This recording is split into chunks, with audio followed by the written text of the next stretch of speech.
Tori, how many times did you do the PTSSP course? You know, it's like on and on and on. You have to, every time you go PTS, which is the human condition, you got to do the course over and do this shit. Let me tell you something.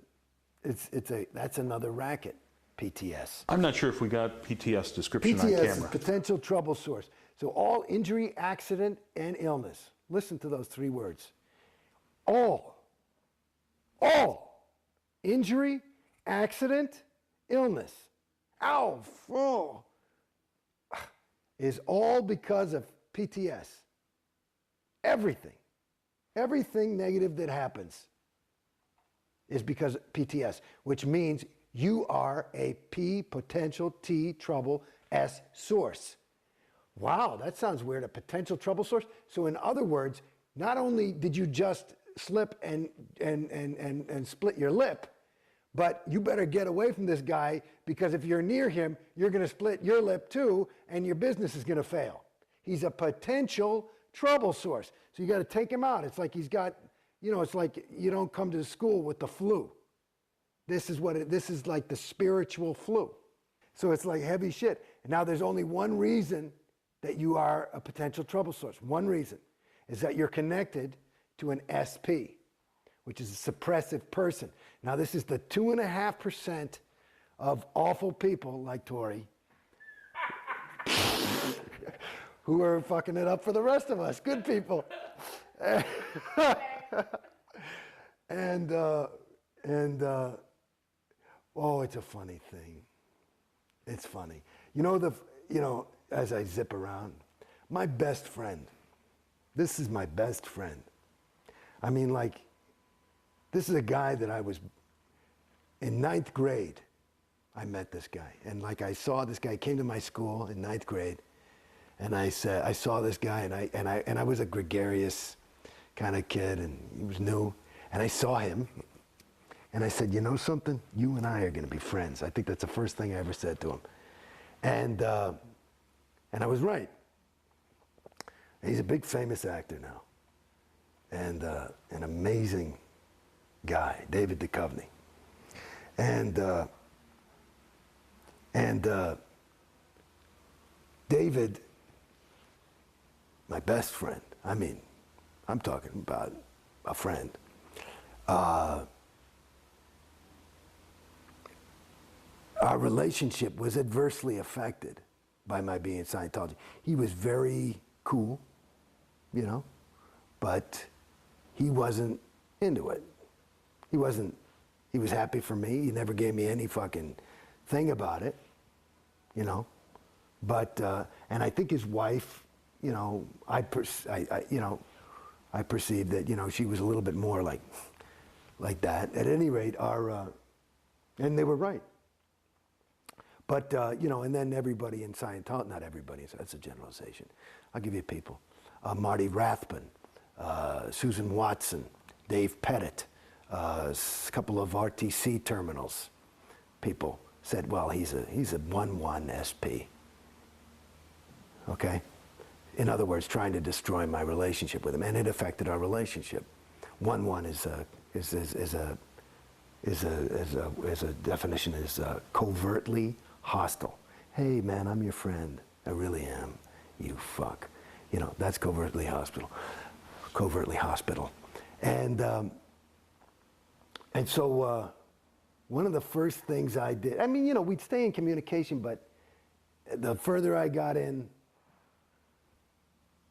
like that, and that's a loss, let alone my family. But my family, shit, they don't fuck with me or anything, but I've never been closer now that I'm out, because they weren't into it. Everybody was totally respectful of me. Nobody ever said, my mother said one thing once, I just don't think it, allows for the grace of God or something. That was something, because she's big Christian thing. Of course, I whipped out the whiz book and I gave her the right answer and handled her, But the thing with Dave, this is just the other thing when I was thinking about I was laughing is as I got out, one of the first people I went to go see was David.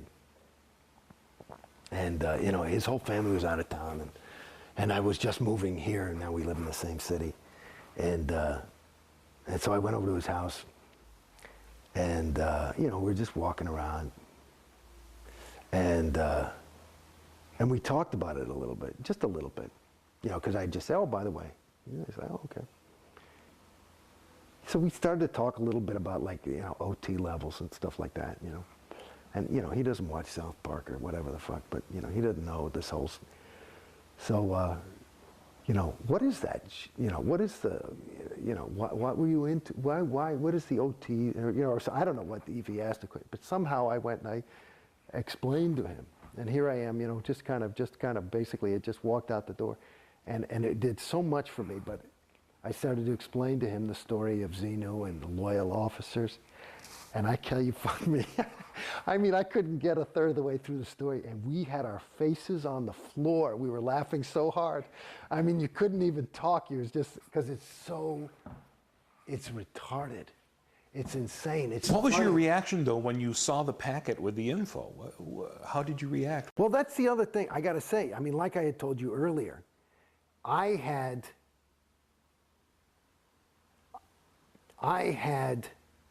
been on a spiritual journey long before Scientology. This data is just, it's as different as the word Thetan is different from the word spirit. It's about that different. I mean, the Bible talks about the devil and demons.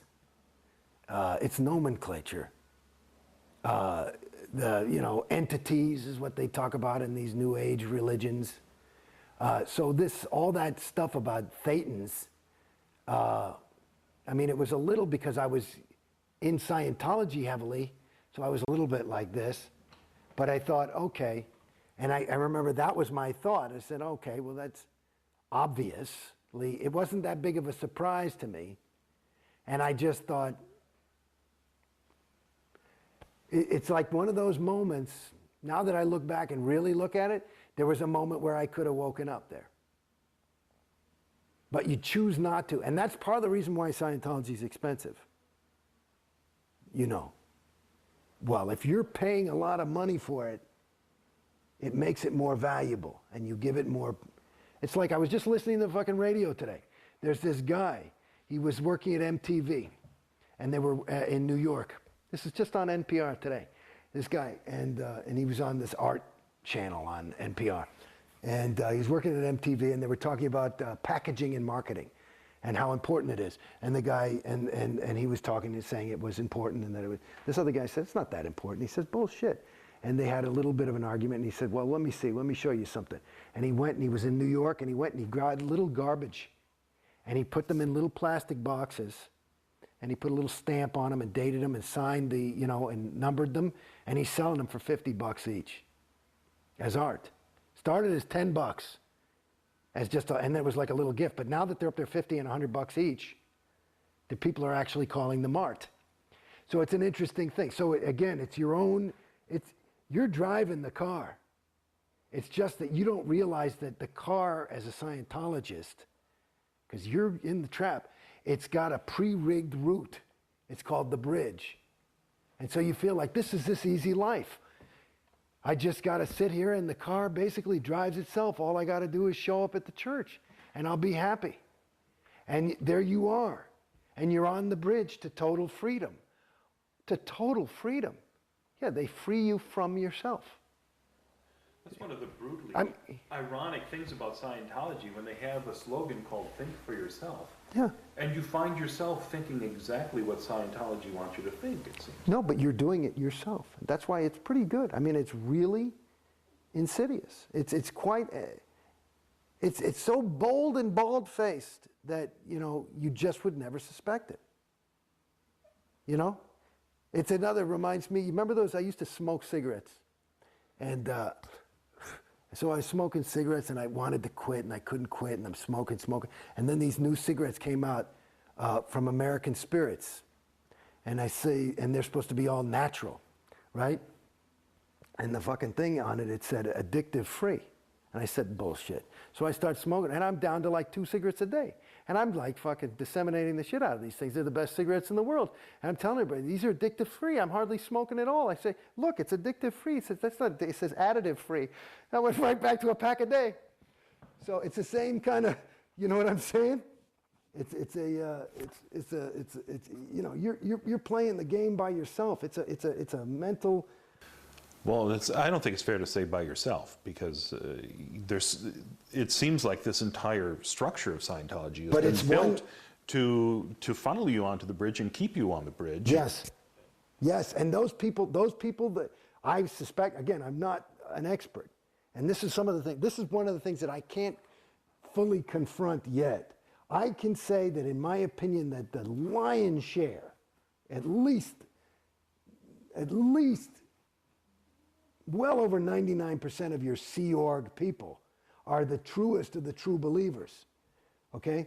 So they are really there they're trying to help you, and they'll not take no for an answer.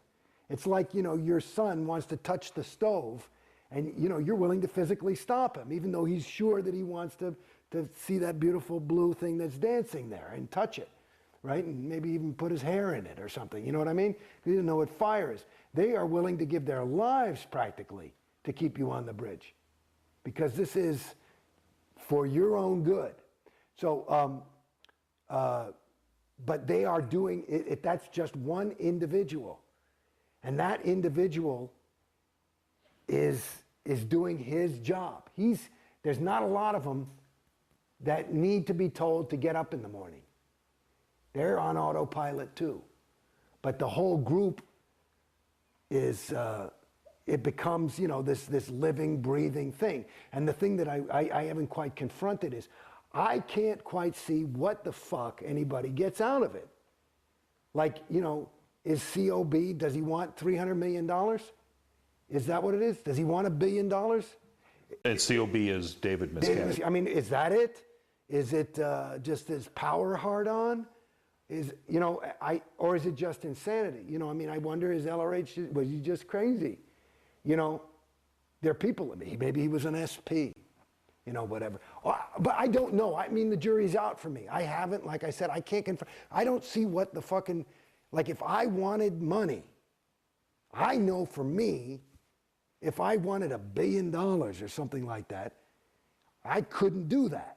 That wouldn't be a way for me to, you see what I'm saying? I couldn't do it.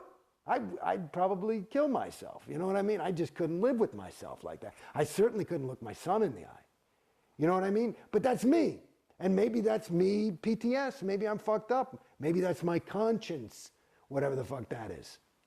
But do you see what I'm saying? I don't know. I haven't quite had that confront of truth or evil, depending on what you want. But I don't know what the fuck anybody wants out of it. Well, who's like, all this money is a big thing. Where does it go? We see recently there was a video released of Tom Cruise's birthday aboard the Free Winds, and I understand that there was 6 figures spent on the birthday party for Tom, and that's parishioners' money going to keep Tom Cruise happy. Well, they figure that's worth it. You know, according to him, he brings in just him being Tom Cruise. Per their viewpoint, he probably brings in $100,000 a day for this church in terms of interest and positive public relations, and you know, so 6 figures ain't dick. Right. You know, that, you know, it's certainly, you could throw a party for him every day and it wouldn't really put a dent in their bank account.